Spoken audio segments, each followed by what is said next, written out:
Hello प्यारे बच्चों, आप लोगों के लिए लाए हैं बिहार बोर्ड में पूछे जाने वाले मैथ का क्वेश्चन। तो चलिए आज आप लोगों के लिए लाए हैं बिहार बोर्ड में मैथ में पूछे जाने वाले क्वेश्चन को बताते हैं। तो पहला क्वेश्चन है, यदि दो संख्याओं का गुणनफल 2166 हो, दो संख्याओं का गुणनफल 2166 हो और HCF 19 है, तो उनका LCM क्या?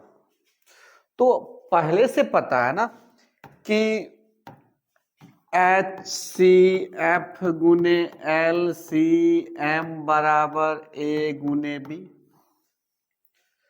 तो HCF कितना है? 19। LCM पता नहीं है और उनका गुणनफल कितना है? 2166।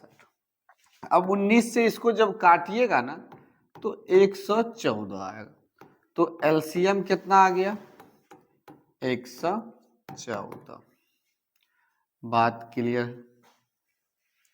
है ना? तो फर्स्ट क्वेश्चन में कोई डाउट?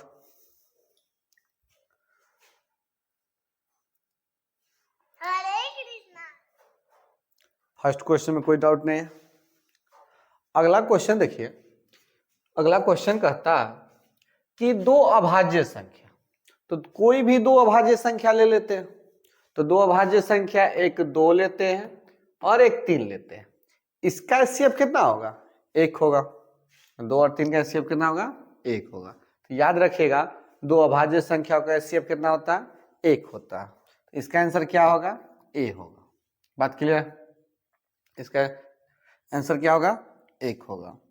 अगला क्वेश्चन है कि दो अंकों की कितनी संख्याएं हैं जो 3 से विभाज्य है?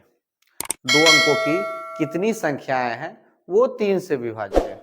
तो करेंगे क्या कि दो अंकों की सबसे छोटी संख्या पहले चेक करेंगे, 10 है।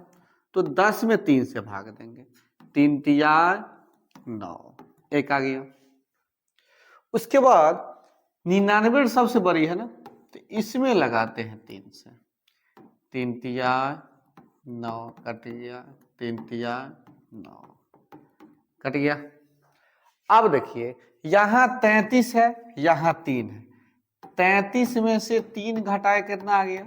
30। तो आपका आंसर क्या होगा? सी, 30 आंसर होगा। बात फ्रेश है, हाँ ना? चलिए अगला क्वेश्चन समझते हैं। अगला कहता है कि 5005 के कितने अभाज्य गुणनखंड है? 5005 के कितने अभाज्य गुणनखंड है? तो अभाज्य गुणनखंड निकालते हैं। तो अभाज्य गुणनखंड निकालिएगा तो 5 से लगाए तो 1001 आया, 7 से लगाते तो 143 आएगा और फिर 11 से लगाए तो 13 आ गया। तो देखिए तो अभाज्य गुणनखंड की संख्या कितना है? 4। इसलिए इसका आंसर क्या होगा? डी होगा। कोई डाउट? ये सब बिहार बोर्ड में पूछे जाने वाले क्वेश्चन है, याद रखिएगा। बिहार बोर्ड में बार बार पूछते हैं। इसी टाइप का रहता, लगभग क्वेश्चन इसी टाइप का रहता। अगला क्वेश्चन है, यदि ए इतना है और बी इतना, तो ए बराबर क्या है? 2 पे पावर 3 गुने 5 गुने 3 और बी कितना है? 2 पे पावर 4 गुने 5 गुने 7। सही है। इसका एलसीएम पूछता, तो एलसीएम निकालने के लिए हमको क्या करना पड़ता है? जो अभाज्य संख्या दिखाई देता है उसका सबसे बड़ा घात वाला लेते हैं। तो 2 दिखाई देता है, 2 का सबसे बड़ा घात कितना है? 4। उसके बाद 3 दिखाई दे रहा, उसके बाद 5 और उसके बाद 7। तो 2 का क्या होगा? 16 गुने 3 गुने 5 गुने 7। 16 पंचे 80 गुने 7 या 21। 8 एकम 8, 8 दूना 16, 1680 ना। तो इसका आंसर क्या होगा? 1680। कोई दिक्कत? तो इसका आंसर क्या आया? बी आया। अगला क्वेश्चन देखिए। अगला क्वेश्चन कहता है कि द्विघात बहुपद है, क्या है?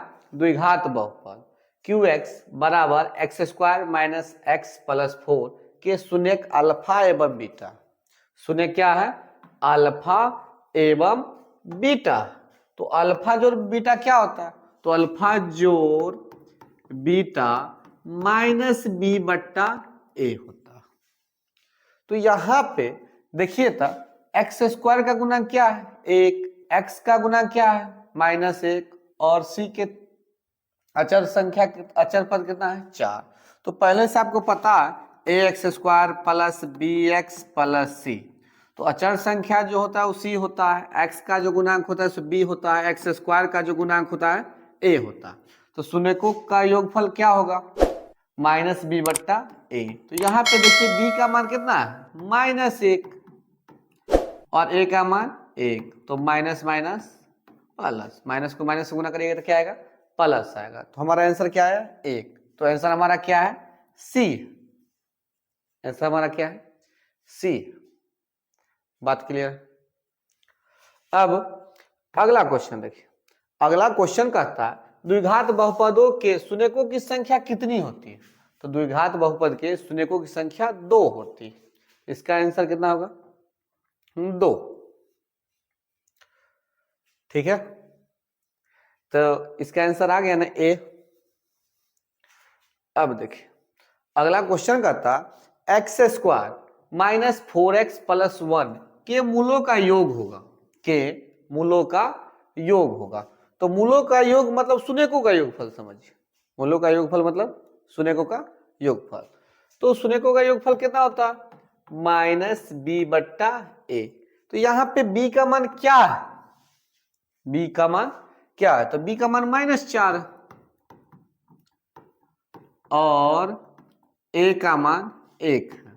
तो माइनस माइनस प्लस 4। तो इसका आंसर क्या आएगा? बी आएगा 4। बात क्लियर है? अगला क्वेश्चन देखिए। अगला क्वेश्चन कहता कि द्विघात बहुपद 4x square minus 4x plus 1 के मूलों का गुणनफल। तो मूलों का गुणनफल क्या होता है? c बट्टा ए होता है। मूलों का गुणनफल क्या होता है? c बट्टा ए होता है। तो c का मान यहाँ पे क्या है? 1 है और a का मान 4। तो 1/4 ना, तो इसका आंसर c होगा 1/4। कोई दिक्कत? बात समझ में आ रहा होगा? अगला क्वेश्चन कहता है कि x square minus 2x plus 5 के शून्यक a और b हो। के शून्यक क्या हो? a और b हो। तो ए बी का मतलब a और b का गुणनफल, शून्यकों का गुणनफल पूछ रहा है। अगर दो शून्यक a और b हो तो हमसे ए बी पूछ रहा है, इसका मतलब शून्यकों का क्या हुआ? गुणनफल हुआ। तो गुणनफल क्या होता है? c बट्टा ए। तो c का मान 5 और a का मान 1। आंसर क्या आ जाएगा? 5 आ जाएगा। इसका आंसर क्या होगा? ए होगा। अगला क्वेश्चन देखिए कि दो चर x और y में रैखिक समीकरण ax plus by plus c बराबर 0। तो यह कौन सा समीकरण? दो चर वाला रैखिक समीकरण है। और दो चर वाला रैखिक समीकरण के पूछ रहा है वास्तविक संख्याओं के समुच्चय में कितने हल होंगे। तो जब एक समीकरण दिया रहता है, दो चर वाला रैखिक समीकरण का एक समीकरण रहता है तो उसका अनगिनत हल होता है। उसका कितना हल होता है? अनगिनत। तो यहाँ पे ऑप्शन 1 है, 2 है, 3 है, इनमें लिखा हुआ है डी, इनमें से कोई नहीं। इसका आंसर क्या होगा? डी। बात क्लियर है? इसका आंसर क्या होगा? डी होगा। देखिए अगला क्वेश्चन कहता है कि समीकरण युग्म x प्लस 2y प्लस 5 बराबर 0 तथा -3x माइनस 6y प्लस 1 बराबर 0 के हल कितने? तो आपको अगर जब दो समीकरण दे दे तो आपको क्या चेक करना है? a1 बट्टा a2, b1 बट्टा b2 और c1 बट्टा c2 चेक करना रहता है। तो a1 क्या है? 1 और a2 क्या है? -3। b1 क्या है? 2, B2 क्या है -6, और C1 क्या है 5, और C2 क्या है 1। तो काटिएगा तो 1/3 ना आएगा, और यहाँ 5/1 है, तो यहाँ देखिए 1/-3 बराबर 1/-3, पहला दूसरा बराबर है और तीसरा बराबर नहीं है। तो पता है ना कि A1/A2 बराबर B1/B2 is equal to not C1/C2 हो, तो उसके कोई हल नहीं होते। तो इसका आंसर क्या होगा सी, इसके कोई हल नहीं। बात क्लियर? अगला क्वेश्चन देखिए कि दो चर में दो एक घातीय समीकरणों के ग्राफ यदि प्रतिच्छेदी रेखाएं, कौन सी रेखाएं हो प्रतिच्छेदी रेखाएं, तो प्रतिच्छेद करता है तो कितने हल होते हैं? तो बता चुके हैं ना कि प्रतिच्छेदी होता है, क्या होता है प्रतिच्छेदी होता है। तो यह रेखा और यह रेखा दोनों प्रतिच्छेदी है, तो इसमें एक ही ना बिंदु भ्रष्ट है, तो इसके हलों की संख्या कितनी होगी 1 होगी। कितनी होगी 1, सिर्फ 1। बात फ्रेश है। अगला क्वेश्चन आपसे कहता है कि रैखिक समीकरण, कौन सा समीकरण रैखिक समीकरण युग्म x + 3y - 4 = 0 तथा 2x - 5y - 1 = 0। तो इस यह कौन कैसा समीकरण, इसके बारे में पूछ रहा है। विरोधी है कि अविरोधी है कि आश्रित है, तो चेक करेंगे। तो चेक करते हैं 1/2 = 3y - 5 = -4/-1। देखिए तो पहला दूसरा बराबर नहीं ना, इसका मतलब क्या है यह अविरोधी है। यह क्या है अविरोधी। जब A1/A2 = नॉट B1/B2 = C1/C2 हो, तब आप क्या बोलते हैं कि वह अविरोधी है। बात फ्रेश है।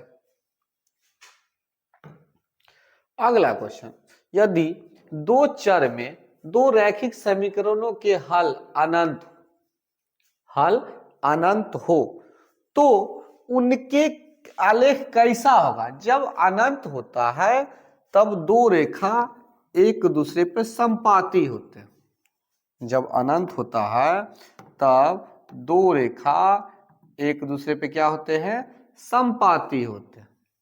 तो दो रेखा क्या है संपाती है, इसलिए इसका आंसर क्या होगा सी होगा। कोई दिक्कत है ना? उसका आंसर क्या होगा सी होगा।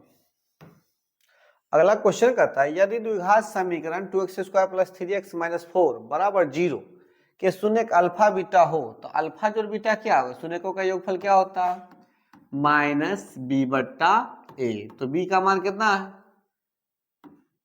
3 और a का मान 2, तो -3/2 ना, तो इसका आंसर क्या होगा डी होगा। कोई डाउट? ठीक है।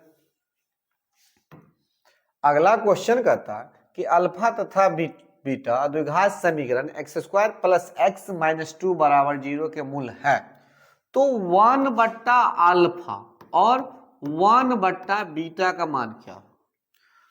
देखिए तो इसका भिन्न का जोड़ करिएगा तो बीटा प्लस अल्फा होगा और अल्फा बीटा ना, और अब बीटा जोड़ अल्फा क्या -b/a और अल्फा इंटू बीटा क्या c/a, ए से कट गया तो -b/c ना। तो गौर से देखिए कि b का मान क्या है 1, तो -1, c का मान -2।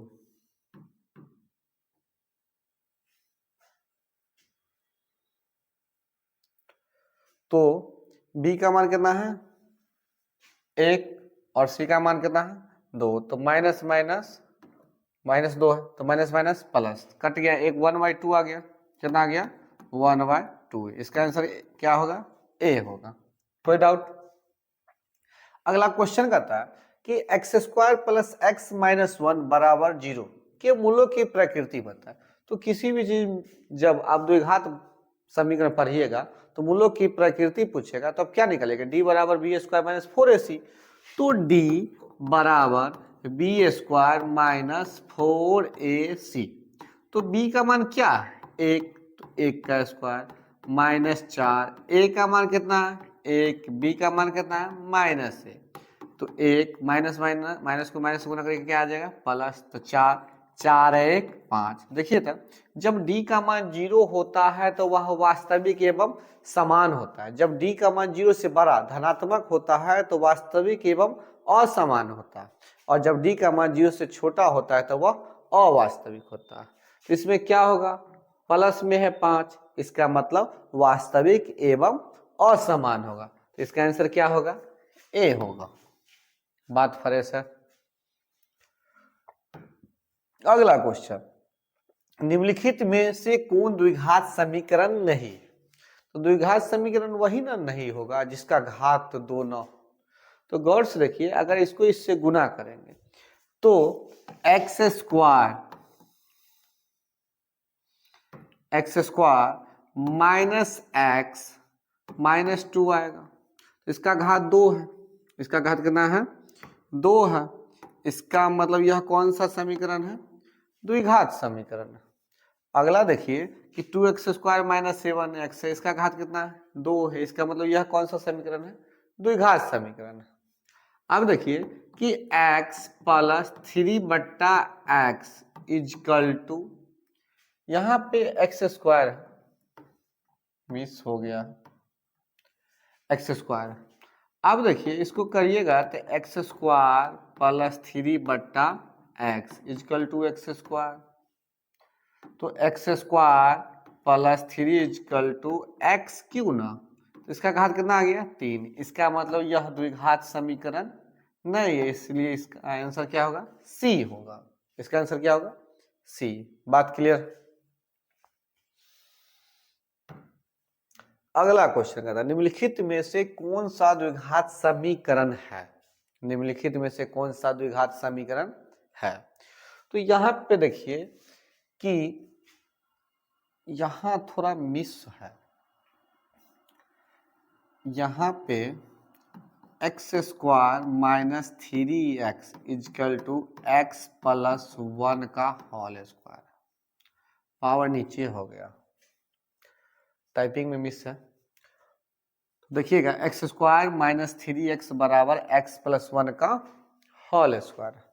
तो इसको लिखिएगा तो x square minus 3x equal two x square plus 1 plus 2x, इसे ही खत्म। तो इसका मतलब यह द्विघात समीकरण नहीं है ना? अब यहां देखिए कि बी नंबर कि x square minus 2√x plus 3 बराबर 0, माइनस में होने गया तो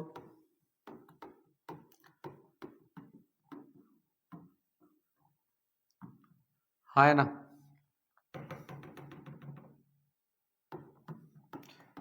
माइनस।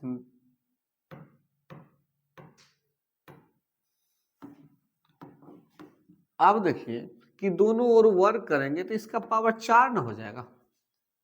अगर यहाँ पे रूट है और रूट हटाना चाहेंगे तो दोनों ओर वर्ग करेंगे तो इसका पावर कितना आ जाएगा? 4 आ जाएगा।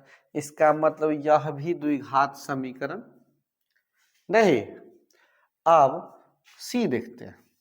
तो सी कहता है कि 3x स्क्वायर प्लस 2 बराबर, तो इसका तोड़ेंगे तो 9 plus x square minus 6x, plus में इधर आया तो माइनस में तो 2x स्क्वायर, और माइनस में नहीं आया तो प्लस में 6x प्लस 2 माइनस 9। अब गौर से देखिए इसका घात कितना? 2 है। इसका मतलब यह कौन सा समीकरण है? द्विघात समीकरण। तो इसका आंसर क्या आ जाएगा? सी होगा। बात क्लियर है ना? तो इसका आंसर क्या है? सी। अगला क्वेश्चन कहता है कि 1 5 9 13 17 21 और 25 समांतर श्रेणी में, समांतर श्रेणी में, तो पदांतर क्या होता है? डी बराबर क्या फॉर्मूला होता है? T2 minus T1। तो T2 का मान कितना है? 5 और T1 का मान कितना है? 1। तो 5 में से गया तो कितना आ गया 4, इसका पदांतर कितना हो गया 4। बात क्लियर? तो पदांतर के जगह पर सर्वांतर भी कह सकता है, याद रखिएगा बात। अगला क्वेश्चन आपसे कहता है निम्नलिखित में से कौन समांतर श्रेणी में है? तो समांतर श्रेणी में वही ना होगा जिसका पदांतर समान हो। तो यहां देखिए कि 4 में से 2 घटाए तो कितना आ गया 2, और 8 में से 4 घटाए तो 4, इसका मतलब पहला सम नहीं है। अब यहां देखिए -6 में से -10 डी का मान निकाल रहे हैं, तो -6 माइनस माइनस प्लस 10 कितना आ गया 4। और देखिए डी बराबर -2 और -6 +4 आ गया, है ना। और 2 में से घटाए तो 2 + 2 4 आ गया, इसका मतलब इसका डी बराबर है, इसका मतलब बी आंसर है, यह समांतर श्रेणी में है। 5 में से 3 घटाए तो कितना आ गया 2, और 4 में से 5 घटाए तो -1, इसका मतलब यह नहीं है। और √6 में से √3 घटाएंगे तो √6 माइनस √3 होगा, और इस √9 में से √3 घटाएंगे तो ये भी यही रह जाएगा, ये भी यही रह जाएगा, तो ये बराबर दोनों नहीं है, इसका मतलब यह एपी में नहीं है, तो इसका आंसर क्या होगा बी होगा। यहाँ पे कॉमा है, ठीक है। अगला क्वेश्चन कहता कि 0 और 50 के बीच में विषम संख्याओं का योगफल क्या होगा? तो 0 और 50 के बीच में विषम संख्याओं का योगफल क्या होगा? तो देखिए यहाँ पे 0 और 50 के बीच में कह रहा है, तो एक पॉइंट बताते हैं। सो देखिए कि 1 2 3 4 है, तो इसमें 2 सम है या 2 विषम।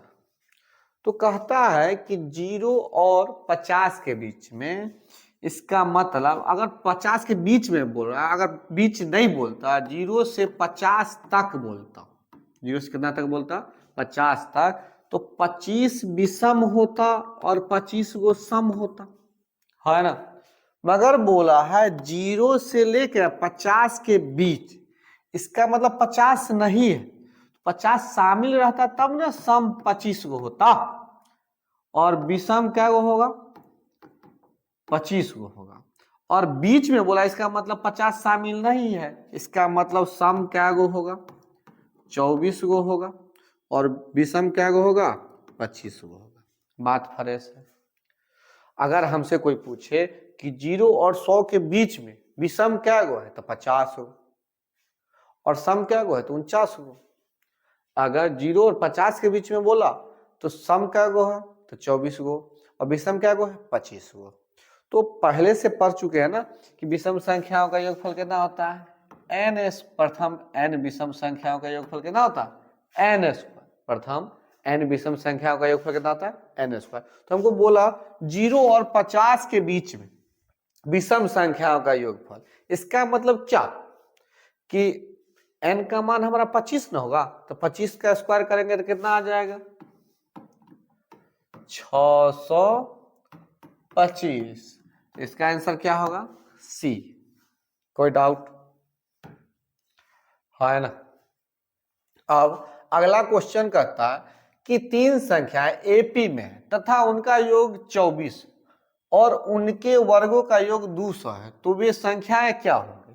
तो यह क्वेश्चन बनाना नहीं, ऑप्शन से इसका टिक मारेंगे, एकदम स्पीड अच्छा लगेगा।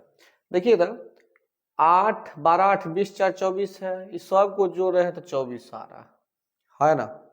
मगर इसका वर्ग करेंगे तो हमको 200 आना चाहिए। तो देखिए 4 का वर्ग करेंगे तो कितना होगा 16, 8 का करेंगे तो 64, 12 का करेंगे तो 144। तो 144 और 16 जोड़े तो कितना हो गया 160, और जोड़े तो 224 नहीं, इसका मतलब यह नहीं है। 6 6 1 36, 8 8 64, और 10 दाही के 100, देखिए तो इसको जोड़ने पर 200 पूरा गया ना, इसका मतलब आंसर बी। कोई डाउट? ठीक है, है ना। अब इसका भी करके चेक करिए, इसका भी करिए, इससे नहीं पूरेगा, यही पूरा बी आंसर है।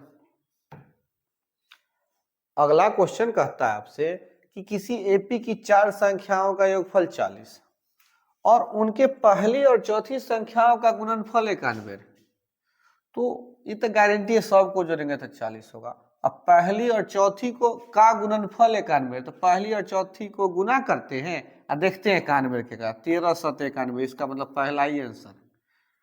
इसमें तो नहीं पूर रहा, इसमें भी नहीं पूर रहा, इसमें भी नहीं पूर रहा, तो इसका आंसर क्या होगा? ए होगा। बात फ्रेश है।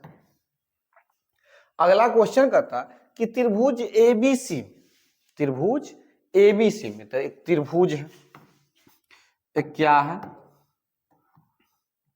त्रिभुज है, इसका नाम क्या है? ए बी और सी में पी और क्यू बिंदु भुजा ए बी, भुजा ए पर पी है और पी ए बी पर है और क्यू ए सी पर है ना। और कहता है कि बीसी के समांतर, बीसी के क्या है? समांतर। तो थेल्स पर में याद है ना कि किसी त्रिभुज, किसी भी त्रिभुज में एक भुजा के समांतर एक अन्य रेखा खींची जाए जो अन्य दो भुजाओं को दो बिंदुओं पर प्रतिच्छेद करे तो वह एक ही अनुपात में विभाजित करता है। तो यहाँ क्या दिया है? एपी का मान दे दिया है 3 सेमी और पीबी का मान के दे दिया है 2 सेमी और ए क्यू का मान दे दिया है 6 सेमी और क्यूसी का मान पता x सेमी बोला। अब बोला है x का मान क्या होगा, तो चूंकि बीसी समांतर पी क्यू, बीसी समांतर क्या है? पी क्यू, इसलिए 3 सेंटीमीटर बट्टा 2 सेंटीमीटर बराबर 6 सेंटीमीटर बट्टा x सेंटीमीटर। सेंटीमीटर से सेंटीमीटर खत्म, 3 दूना 6, तो x बराबर कितना आ गया? 4 सेंटीमीटर आ गया, इसलिए आंसर इसका क्या होगा? बी होगा। कोई डाउट? अगला क्वेश्चन करता है दो समरूप त्रिभुज के क्षेत्रफलों का अनुपात 9:4। तो इसके लिए एक कॉन्सेप्ट याद रखिएगा कि अगर क्षेत्रफल का अनुपात दे ले, दो समरूप त्रिभुज के क्षेत्रफलों का अनुपात दे ले, तब आपसे पूछेगा माध्यिकाओं का, भुजाओं का, ऊंचाइयों का संगत अनुपात क्या होगा। तो याद रखिएगा अगर क्षेत्रफल दे ले तो आप वर्गमूल निकाल दीजिए, अगर संगत भुजाओं का, माध्यिकाओं का अनुपात दे ले और तब आपसे क्षेत्रफल पूछेगा तो आप स्क्वायर निकाल दीजिएगा। बात क्लियर? तो आपको क्या दिया हुआ है? क्षेत्रफल दिया हुआ। तो आपसे पूछ रहा है ऊंचाइयों का अनुपात क्या होगा, तो कुछ नहीं करना है, सीधा वर्गमूल निकालना है। आंसर क्या आ जाएगा? 3:2। बात फ्रेश है। अगला क्वेश्चन देखिए, कहता त्रिभुज पी क्यू आर में, त्रिभुज पी क्यू आर में पी क्यू का स्क्वायर बराबर पी आर का स्क्वायर प्लस आर क्यू का स्क्वायर। तो पाइथागोरस का विलोम तो याद होगा कि सबसे बड़ी भुजा का वर्ग अन्य दो भुजाओं के वर्गों के योग के बराबर हो तो बड़ी भुजा के सामने का कोण 90 डिग्री होता है। तो जब भी आपको ऐसा लिखा रहे तो याद रखिएगा जो अकेले रहेगा ना पी क्यू उसका स्क्वायर रहेगा, तो यहाँ पे पी क्यू ना है, यहाँ पे क्या? P Q. तो पी क्यू के छोड़ कर क्या आएगा? आर, तो वह आधार 90 डिग्री होगा। तो सी का मान सी इसका ऑप्शन हो जाएगा, है ना। तो कोण आ रहा कितना हो गया? 90 डिग्री हो गया। कोई डाउट? अगला कहता कि त्रिभुज एबीसी और त्रिभुज डीईएफ, थोड़ा मिस है, डीईएफ समरूप है, इनका क्षेत्रफल 36 सेंटीमीटर स्क्वायर एवं 49 सेंटीमीटर स्क्वायर है।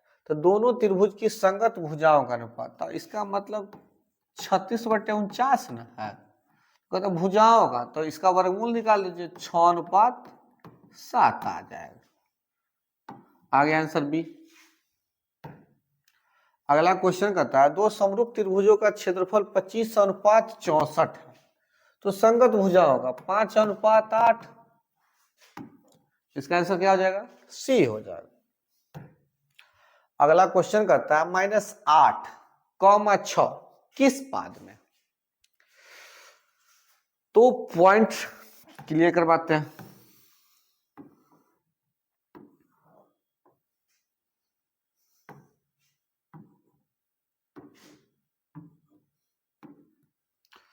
तो यह प्रथम पाद है, यह द्वितीय है, यह तृतीय, यह चतुर्थी है। तो प्रथम में क्या होता है? Plus plus. द्वितीय में क्या होता है? Minus plus. तृतीय में माइनस माइनस। चतुर्थी में प्लस माइनस। अब चेन देखिए इसका, माइनस और प्लस, तो माइनस प्लस किस में होता है? द्वितीय में। तो इसका आंसर क्या हो जाएगा? बी।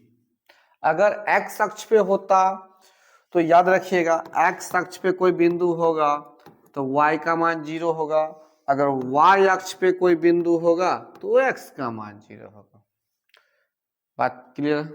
तो आपसे पूछा यह किस चतुर्थांश में, तो क्या बोलिएगा? द्वितीय में। अगला कहता है किसी बिंदु की y अक्ष से, किसी बिंदु की y अक्ष से दूरी उस बिंदु का क्या कहलाता है? तो y अक्ष से दूरी पूछेगा तो बोलिएगा भुज, और x अक्ष से पूछेगा तो बोलिएगा कोटि। तो आपसे क्या पूछा? y अक्ष से, तो y अक्ष से, तो y अक्ष जो है इससे दूरी पूछता है, इससे दूरी क्या ही रहता है? तो भुज न रहता है। तो इसका आंसर क्या दीजिएगा? भुज। तो भुज को ही कहते हैं x का निर्देशांक। तो इसका आंसर क्या होगा? बी होगा। बात क्लियर? y अक्ष का समीकरण क्या होता है? y अक्ष का समीकरण, इसका मतलब यहाँ पे क्या होता है? x का मान क्या होता है? 0। तो x बराबर 0 होगा। इसका आंसर क्या होगा? बी। कोई डाउट? अगला कहता है बिंदु 4,-3 4,-3 किस चतुर्थांश में? तो प्लस और माइनस है, तो प्लस माइनस किस में होता है? चतुर्थ में ना। तो इसका आंसर क्या होगा? चतुर्थ। कोई डाउट? अगला क्वेश्चन कहता है कार्तीय तल में स्थित किसी भी बिंदु 6,4 के कोटि का मान क्या होगा? स्थित किसी बिंदु 6,4 के कोटि का मान क्या है? तो कोटि किसको कहते हैं? y के मान को, है ना। तो y का मान कितना है? 4। तो कोटि कितना हो जाएगा? 4। इसका आंसर क्या हो जाएगा? बी। अगला कहता है कि कॉट स्क्वायर थीटा, क्या कहता है? कॉट स्क्वायर थीटा बराबर किसके है? तो फॉर्मूला याद है ना, कॉसेक स्क्वायर थीटा -1 बराबर कॉट स्क्वायर थीटा, यही ना। तो इसका आंसर क्या होगा? ए होगा। हाँ है ना, बात फ्रेश है। अगला क्वेश्चन आता कि 3 अल्फा बराबर 90, 3 अल्फा बराबर 90 डिग्री है। 3 से काट दिए तो 30 डिग्री, तो अल्फा का मान कितना आ गया? 30 डिग्री। तो अल्फा का मान 30 डिग्री है, तो साइन अल्फा क्या होगा? तो साइन अल्फा का मान 30 डिग्री, तो 1/2 ना। इसका आंसर क्या होगा? सी होगा। अब देखिए cos 60 into cos 30 degree minus sine 60 into sine 30 degree, cos 60 into cos 30 और साइन 60 इंटू साइन 30। तो 11th में इसका फॉर्मूला ही होता है cos a प्लस b का फॉर्मूला होता है, मगर 10th में तो आपको मान पुट करना पड़ेगा 1/√a 2 × √3/2 माइनस √3/2 इंटू 1/2। अब बोलिए 4 में से 4 जाता है तो कितना होता है 0, 5 में से 5 जाता है तो 0, पता है ना, सेम में से सेम जाता है तो 0 होता है। ई और ई सेम ना दिखाई दे रहा है, सेम है, √3/4 और √3/4, तो इसका आंसर क्या होगा 0। बात फ्रेश है। अगला देखिए, कहता है सेक 11 डिग्री बट्टा कॉसेक 69 डिग्री है। तो इसके लिए कॉन्सेप्ट याद रखिएगा, साइन का दोस्त कौन होता है कॉस, सेक का दोस्त कौन होता है कॉसेक, और टेन का दोस्त कौन होता है कॉट। जब भी ऐसा क्वेश्चन मिले, एक ऊपर रहे और दूसरा दोस्त नीचे रहे, तो सिर्फ कोण को जोड़िएगा। कोण को जोड़ने के बाद अगर 90 पुर जाता, कितना पुर जाता है 90, तो समझ जाइएगा इसका आंसर कितना हो जाएगा 1 हो जाएगा। अब पॉइंट बताते हैं कि सेक 11 डिग्री है और कॉसेक कितना है, तो सेक को अगर कॉसेक में बदलेंगे तो इतना आ जाएगा, है ना, काटेंगे तो एक ना आ जाएगा। कॉन्सेप्ट याद रखिएगा, दोस्त दोनों रहेगा ना तो काट दीजिएगा, एक आ जाएगा। बात फ्रेश है। अगला क्वेश्चन है cosec theta minus cot theta का स्क्वायर क्या होगा। तो कॉसेक थीटा, कॉसेक को लिख सकते हैं 1/sin थीटा, और कॉट को लिख सकते हैं cos थीटा/sin थीटा का होल स्क्वायर। अब भिन्न के जोड़ करिएगा तो एगो sin थीटा लिखिएगा और 1 - cos थीटा का होल स्क्वायर करिएगा। अब स्क्वायर का मतलब ऊपर वाला 2 बार, तो 1 - cos theta into 1 - cos theta है, और नीचे वाला स्क्वायर तो दोनों के लिए तो साइन स्क्वायर। साइन स्क्वायर को क्या लिख सकते हैं 1 - cos स्क्वायर थीटा, और 1 - cos का मतलब क्या a square minus b square. तो एक बार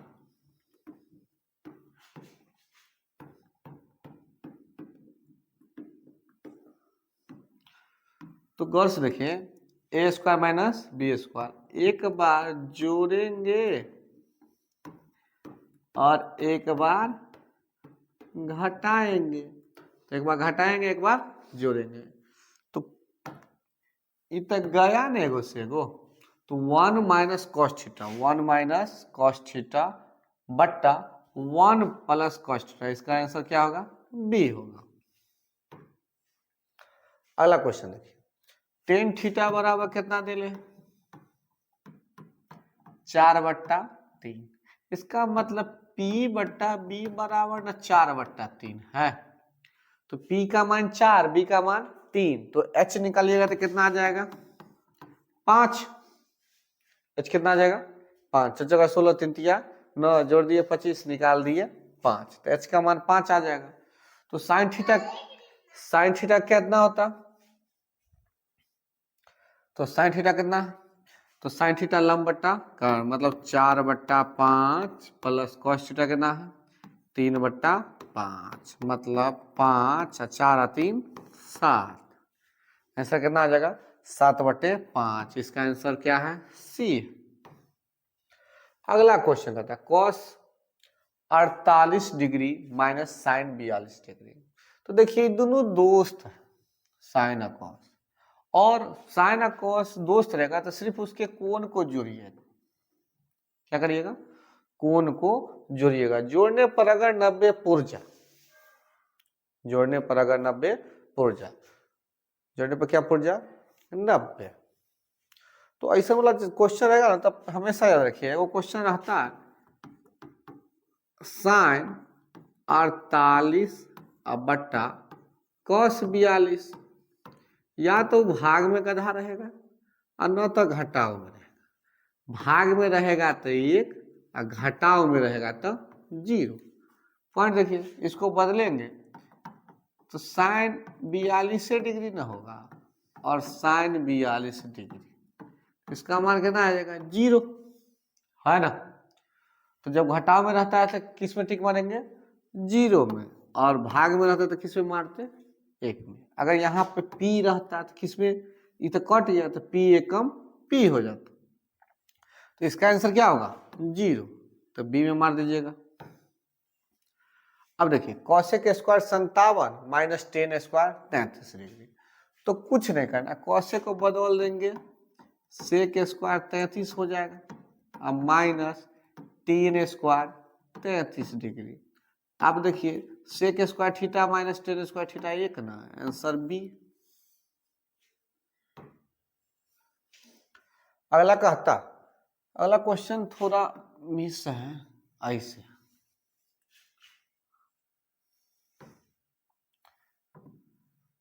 ठीक है।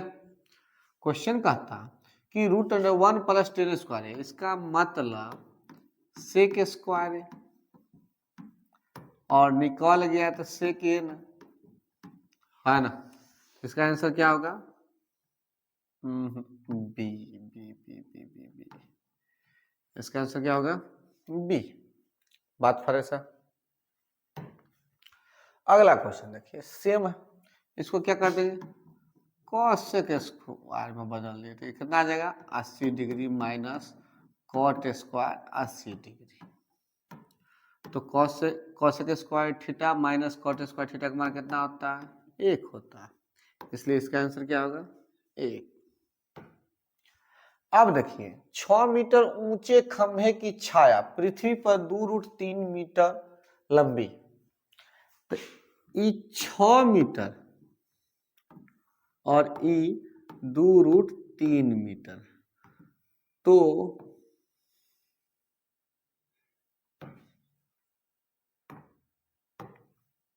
सूर्य का उन्नयन कोण आपसे पूछ रहा है, तो कुछ नहीं एकदम आसान है थीटा, है ना। तो टेन थीटा बराबर क्या होता 6 मीटर बट्टा 2√3 मीटर, मीटर से मीटर खत्म, 2 से काटे तो 3 और √3 से काट दिए तो √3, तो टेन थीटा बराबर √3, तो टेन थीटा बराबर क्या होता है 10 60 डिग्री, इसीलिए थीटा बराबर 60 डिग्री। कोई डाउट नहीं ना, तो थीटा का मान कितना होगा 60, इसलिए आंसर क्या हो गया ए हो गया। अगला क्वेश्चन कहता है दो खंभे 13 मीटर और 7 मीटर, 13 मीटर और 7 मीटर, तो एक 13 मीटर का है और एक 7 मीटर का। अब कहता है उनके बीच की दूरी, उनके बीच की दूरी कितना है 8, तो कहता है उनके सिरों के बीच की दूरी निकालें। ठीक है निकालते हैं, ये 8 मीटर है तो ये भी 8 मीटर है, ये 7 मीटर है तो ये 13 मीटर है ना। तो 13 में से 7 गया तो 6 मीटर, देखिए लंब 6 है आधार 8 है, तो कौन 6 6 38 64 जोड़ दिए तो 100 निकल गया 10 मीटर, तो ऐसा कितना हो जाएगा 10 मीटर। निकाल लीजिएगा 6 6 36 38 64, रूट कांड बराबर क्या होता है √अंडर लंब स्क्वायर प्लस आधार स्क्वायर। आ गया। अगला देखिए 25 मीटर ऊंची पहाड़ी की चोटी से एक मीनार के शिखर का कोण उसके पाद के अवनमन कोण के बराबर, मीनार की ऊंचाई डैश होगा, कहता है 25 मीटर ऊंची, तो 25 मीटर ऊंची एक पहाड़ी की चोटी से एक मीनार के शिखर का उन्नयन कोण उसके पाद के अवनमन कोण के बराबर। क्वेश्चन देखते हैं, पहाड़ है मीनार है,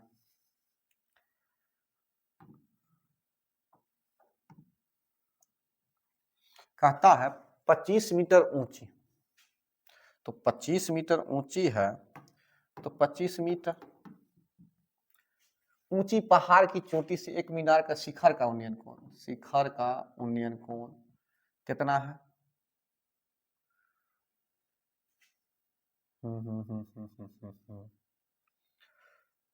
इसीलिए आपको कुछ मीनार की ऊंचाई कह रहा, मीनार बड़ा होगा। तो शिखर का उन्नयन कोण, जब शिखर देखता है ना पहाड़, ये 25 मीटर, और यहां से जब इसको देखता है तब, और उसके पाद को देखता है तब, यह इसके बराबर,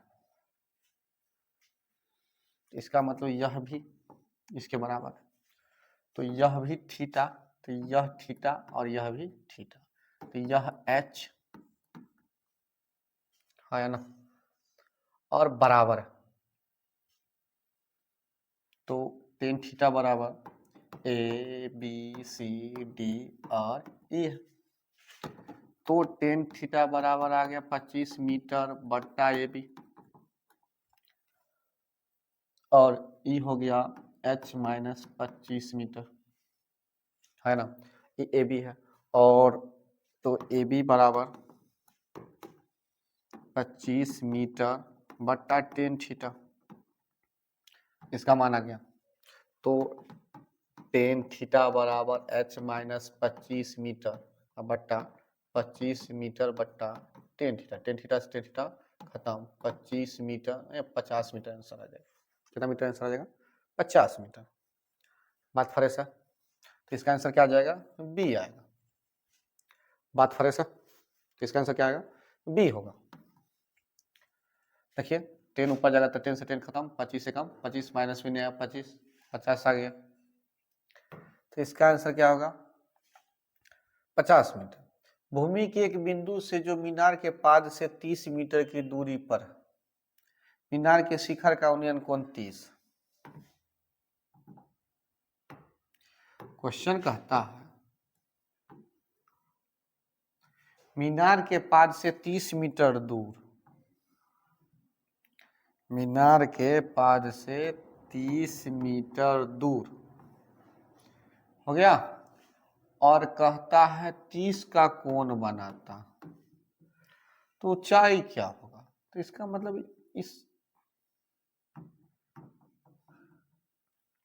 30 डिग्री का कोण बनाता है, तो ऊंचाई क्या होगा? तो कुछ नहीं, ऊंचाई h मान लिए, तो tan 30 डिग्री बराबर h बट्टा 30 मीटर, तो tan 30 का मान कितना? 1/√3, h बट्टा 30 मीटर, काट दिए 10√3, इसलिए h बराबर 10√3 मीटर। बात फ्रेश है। कहता है सूर्य का उन्नयन कोण जब किसी सीधे खड़े खंभे की छाया और उसकी लंबाई बराबर, सूर्य का उन्नयन कोण जब किसी सीधे खड़े खंभे की छाया और उसकी लंबाई बराबर, कुछ नहीं, यह इसके बराबर, जब दो बराबर हो तो कोण कितना बनेगा? 45 और 45, मतलब π/4। इसका आंसर कितना आ जाएगा? सी। बात फ्रेश है। बाह्यतम स्पर्श करने वाली दो वृत्तों के उभयनिष्ठ स्पर्श रेखाओं की संख्या, तो कहता स्पर्श रेखाओं की संख्या,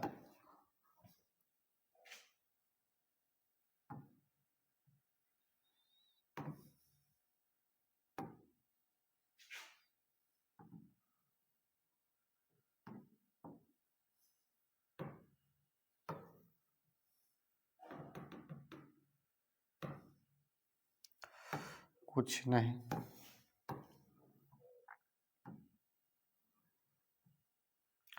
तो स्पर्श दोनों एक दूसरे के कर रहा है। अब इसको स्पर्श करने वाली कै गो होगा? तो 1 2 और 1 3। तो पहले से कहता है कि स्पर्श करता है, तो दोनों वृत्त एक दूसरे को स्पर्श कर रहा था, तो एक ऊपर से जाएगा स्पर्श करते हुए, एक नीचे से और एक यहाँ से, तो कितनी स्पर्श रेखा होगी? 3 होगी। तो इसका आंसर क्या होगा? 3। बात फ्रेश है। अगला कहता कि 52 सेंटीमीटर त्रिज्या वाले एक वृत्त, जा 52 नंबर क्वेश्चन है, 5 सेंटीमीटर त्रिज्या वाला एक वृत्त, थोड़ा इसको इधर करिए और इधर करते हैं।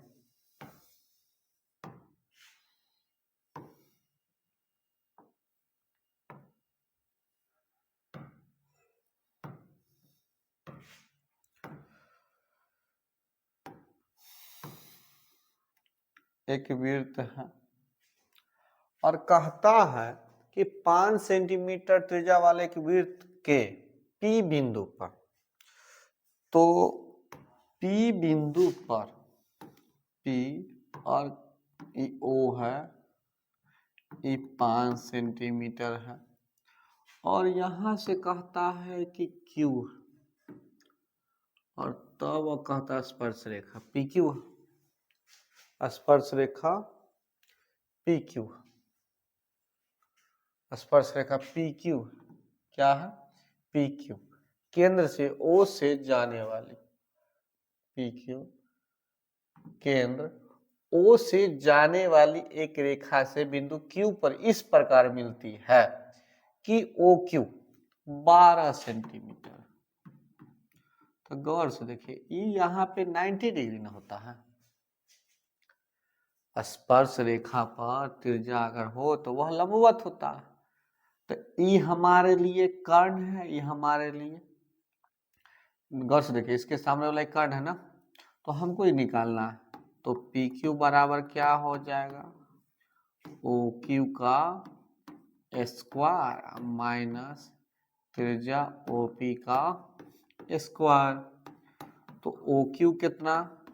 12 सेंटीमीटर का स्क्वायर माइनस 5 सेंटीमीटर का स्क्वायर, तो निकालिएगा तो 144 centimetre square minus 25 centimetre square, तो आ गया रूट अंडर 119 सेंटीमीटर। तो इसका आंसर क्या होगा? डी होगा। बात फ्रेश है। वृत्त के केंद्र पर बना हुआ कोण कितना होता है? तो 360 होता है। एक बिंदु Q से सर्कल पर स्पर्श रेखा की लंबाई 24 सेंटीमीटर, स्पर्श रेखा की लंबाई 24 सेंटीमीटर और केंद्र से 25 सेंटीमीटर की दूरी पर है, तो त्रिज्या ज्ञात करें। कुछ नहीं करना है, कर्ण 25 है, तो त्रिज्या R बराबर कुछ नहीं 25 सेंटीमीटर का स्क्वायर माइनस 24 सेंटीमीटर का स्क्वायर, निकालिएगा तो 625 centimetre square minus 576 centimetre square, तो आ जाएगा 49 सेंटीमीटर स्क्वायर, तो आ जाएगा 7 सेंटीमीटर। इसका आंसर कितना होगा? 7 सेंटीमीटर। बात फ्रेश है। अर्धवृत्त का कोण होता है, अर्धवृत्त का कोण क्या होता है? तो याद रखिएगा एक बात,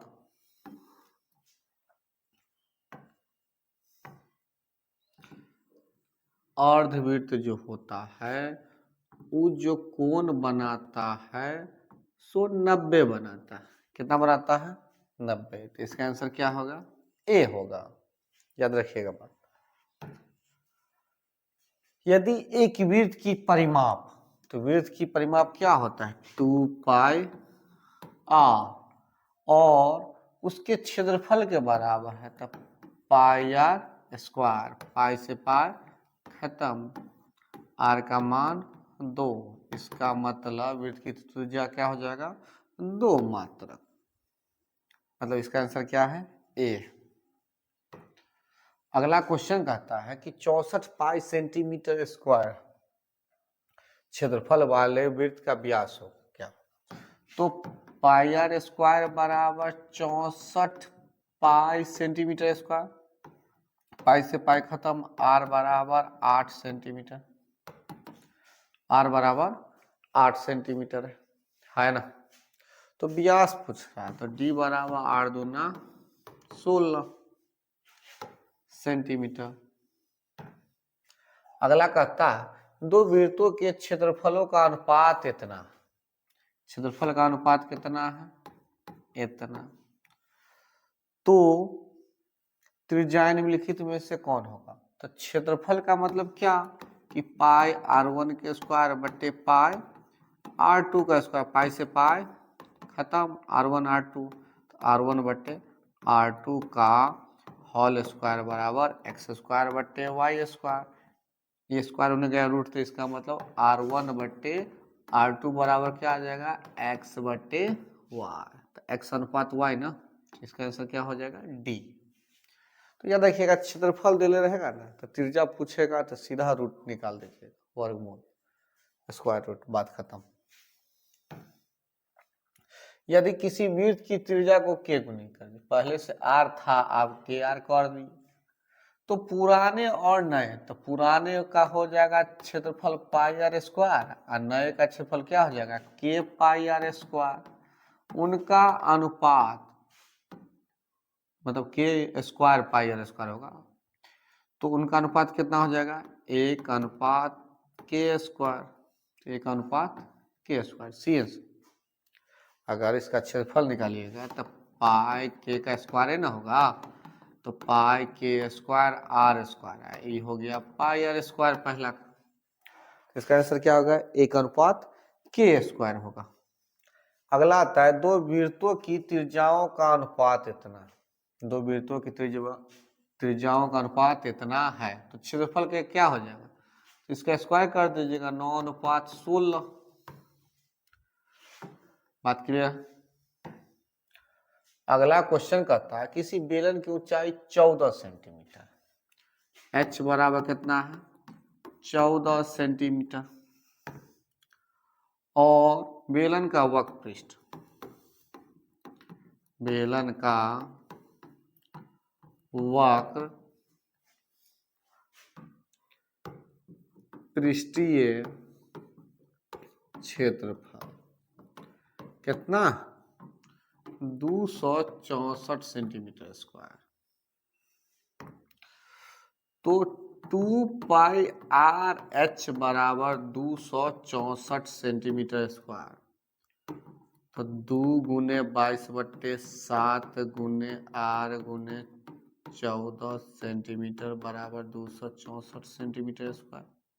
सेंटीमीटर से खत्म, 2 से काट दिए 2, 22 से इसको काट दिए, 22 से का 22, 22 दूना 44, 2 से काट दिए 6, फिर 2 से काट दिए तो आ गया 3। आर का मान कितना आ गया, 3। तो आयतन पाई आर स्क्वायर एच 22 बट्टे 7 गुने आर का मान 3 गुने 3 गुने 14 सेंटीमीटर क्यूब, 7 दूना 14 हो गया। तो 3 तिया 9 दूना 18 दूना 36, 18 दूना 36 और 3 39, 396 है सेंटीमीटर क्यूब। ठीक है। अगला कहता है दो बेलनों के त्रिज्याओं का अनुपात 1:2 है, मतलब R1 बट्टे R2 बराबर कितना है, 1/2, और H1 बट्टा H2 बराबर कितना है, 5/3। तो आयतन का अनुपात क्या होगा, पाई R1 के स्क्वायर H1 बट्टे पाई R2 के स्क्वायर H2, पाई से पाई खत्म, मतलब त्रिज्या का स्क्वायर करना है, तो 1/4 हो गया, और 5/3 मतलब 5/4 तिया 12, 5:12 सी आंसर। अगला कहता है दो घनों के आयतनों में 1:8 का अनुपात, आयतनों में कितना का अनुपात है, 1:8 का है, तो उनकी कोरों का क्या होगा। तो आयतन L1 बट्टे LQ का Q बराबर 1/8 ना, तो L1 बट्टे L2 क्या हो जाएगा, 1/2, 1:2 हो जाएगा। अगला कहता है गोला का संपूर्ण पृष्ठीय क्षेत्रफल क्या होता है, तो 4πr² होता है। अगला कहता है एक शंकु की ऊंचाई 24 सेंटीमीटर, आधार की त्रिज्या 6 है, तो आयतन क्या होगा, तो 1/3 पाई आर का मान 6 × 6 × 24 सेंटीमीटर क्यूब, 3 से काट दिए तो 8, 6 6 1 36, छोड़िए बात के 3 से उसको काहे काटेंगे, आसानी पड़ेगा इसी को काटने में। 2 24 दूना 48, 24 दूना 48, 8 6 48, 6 6 24, 4 28, 288 पाई सेंटीमीटर क्यूब होता। सेंटीमीटर क्यूब छूटल है, इसका आंसर क्या होगा, ए होगा। अब कहता है कि आंकड़े इतना का बहुलक क्या होगा, इसमें कौन है जो सबसे ज्यादा बार आ रहा है, तो 9, तो बहुलक क्या होगा 9। अगला क्वेश्चन आपसे कहता है कि बहुलक क्या होगा, तो इसमें सबसे ज्यादा बार कौन आयल है, तो देखिए 5 आयल है, क्या आयल है 5, तो बहुलक कितना होगा 5। अगला कहता है प्रथम 5 अभाज्य संख्याओं का माध्य, प्रथम 5, तो 2 3 5 7 11, माध्यिका निकालने के लिए हमको क्या करना पड़ता है, डिंग डिंग बीच में कौन आ गया 5, आंसर बी। कोई डाउट, जब भी माध्यिका निकालना रहे तो बढ़ते क्रम में सजा देना, हो गया। अब कहता है प्रथम 5 पूर्ण संख्याओं का माध्य, तो प्रथम 5 पूर्ण संख्या का माध्य है 0 1 2 3 4। अब इसका माध्य निकालना है तो इस सबको जोड़ देंगे और कितना से भाग दे देंगे 5 से, तो 4 3 7 2 9 1 10, मतलब 10 में 5 से भाग दे देंगे तो कितना आ जाएगा 2। बात फ्रेश है। अगला कहता है कि इतना बहुलक क्या होगा, तो इसका बहुलक हो जाएगा 3। अगला कहता है यदि किसी घटना की संभावना p, तो इसके पूरा घटना की क्या होगा, तो 1 - p, पता है ना कि pe प्लस pe डैश बराबर 1, तो घटने का p है तो नहीं घटने का प्लस होने गया तो माइनस। उसके बाद कहता है किसी घटना की प्रायिकता नहीं होती, किसी भी घटना की प्रायिकता 0 और 1 के बीच में, तो 0 भी होता है 1 भी होता है, 0 और 1 के बीच में होता है, तो इसकी आंसर एक तो प्रायिकता है, ये भी है माइनस में, इसलिए ये नहीं है, आंसर क्या होगा सी। अगला क्वेश्चन कहता है किसी पासे को फेंकने पर, तो किसी पासा को फेंकेगा तो 1 आएगा 2 आएगा 3 आएगा 4 आएगा 5 आएगा 6 आएगा, उसमें कहता है सम संख्या, मतलब 6 मतलब 3 गुना, तो 3 और पूरा 6, तो काट दिए तो 1/2, आंसर। बात फ्रेश है। अगला कहता है यदि ई घटना हो तब पीई और पीई डैश का मान क्या होगा, तो 1 होगा। उससे अगला क्वेश्चन कहता है निम्नलिखित में से कौन घटना की प्रायिकता नहीं हो सकती, प्रायिकता कौन नहीं हो सकती 1.1, क्योंकि यह 1 से ज्यादा है। अगला क्या होगा 27 35 13 और 56 में से कौन सी संख्या अभाज्य है, तो 13 अभाज्य संख्या। अगला क्वेश्चन कहता है दो लगातार संख्याओं का एचसीएफ, तो दो लगातार संख्या कोई भी ले लेते हैं 2 और 3, इसका एचसीएफ कितना होगा 1 होगा। अगला कहता है सबसे छोटी भाज्य संख्या और सबसे छोटी अभाज्य संख्या का एचसीएफ, सबसे छोटी भाज्य संख्या 4, सबसे छोटी अभाज्य संख्या 2, इसका एचसीएफ 2, आंसर बी। अगला क्वेश्चन कहता है दो क्रमिक सम संख्याओं का एचसीएफ, तो 2 और 4, इसका एचसीएफ कितना होगा 2, आंसर डी। कहता है निम्नलिखित में से कौन सी संख्या अपरिमेय है, तो √23 अपरिमेय है, 64 का 8 निकल जाएगा, 9 का 3, 1 का 1, 25 का 5, तो आंसर क्या हो जाएगा 3। अगर आप लोगों को वीडियो अच्छी लगी हो तो लाइक एंड सब्सक्राइब कर दे।